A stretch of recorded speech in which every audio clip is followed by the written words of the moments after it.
আসসালামু আলাইকুম ওয়া বাৰাকাতুহু। এটি বিশেষ প্ৰশ্ন যে যিসকল কাফিৰ আছে এই কাফিৰবোৰে শিৰিক কৰি যেতিয়া ইন্তেকাল কৰিব 50-60 বছৰ যি এজন মানুহে জীয়াই থাকে আৰু এই 50-60 বছৰ যদি কোনোবা কাফিৰ হৈ মৰে, কোনোবা যদি শিৰিক কৰি পেলাই ইন্তেকাল কৰে, তো তেতিয়া তাক হামেশা জাহান্নামত কি কাৰণে দিয়া হয়?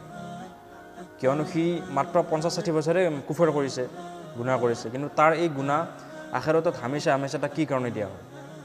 তো ইয়াৰ উত্তৰ এইটোৱে যে ইছলামত কিবা এটা গুনাহটোৰ সময়সীমা, গুনাহটো কিমান সময় কৰিছে ইয়াৰ ওপৰত নিৰ্ভৰ কৰি পেলাই সেই গুনাহটোৰ শাস্তি দিয়া নহয়, মুদ্দাটো চাই পেলাই শাস্তি দিয়া নহয়, বালকি গুনাহটোৰ সংগীনি মানে গুনাহটো আপোনাৰ কিমান ডাঙৰ গুনাহ কৰিছে, গুনাহটোৰ লেভেল কিমান, সেই বস্তুটোৰ ওপৰত ভিত্তি কৰি পেলাই তাক শাস্তি দিয়া হয় আখিৰতত।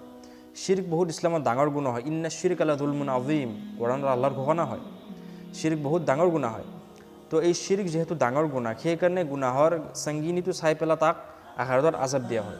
এতিয়া উদাহৰণস্বৰূপে এটা এক্সাম্পল আপোনালোকে বুজি ল'ব যে দুনিয়াৰ বুকুত যদি কোনোবাই কাৰোবাক মাৰ্ডাৰ কৰে, কোনোবাই কাৰোবাক হত্যা কৰিছে, মাৰ্ডাৰ কৰোঁতে বৰ বেছি 5 মিনিট সময় লাগিব বা 10 মিনিট সময় লাগিব।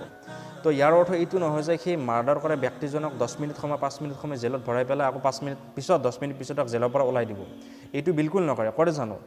এজন ব্যক্তি যদি চুৰ কৰে, চুৰ কৰোঁতে ধৰক এটা বস্তু চুৰ কৰোঁতে কমেও 10-5 মিনিটমান সময় লাগিব ধৰি লওক।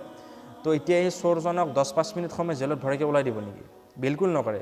তো কি চোৱা হয়? তাত সেই জুৰুমটো চোৱা হয়, সেই অপৰাধটো চোৱা হয় যে অপৰাধটো কিমান ডাঙৰ, তাৰ ওপৰত নিৰ্ভৰ কৰি পেলাই তাক শাস্তি দিয়া হয়।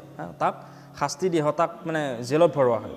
তো ঠিক তেনেকুৱা দুনিয়াত দিনৰ ক্ষেত্ৰতো কিবা এটা যদি গুনাহ, শিৰিক যিহেতু ইছলামৰ সকলোতকৈ ডাঙৰ গুনাহ, তো এই ডাঙৰ গুনাহটো ইমান ডাঙৰ জুৰুম হয়, তো এই গুনাহটো চাই পেলাই তাৰ ওপৰত আখিৰতত শাস্তি জাপি দিয়া হয়।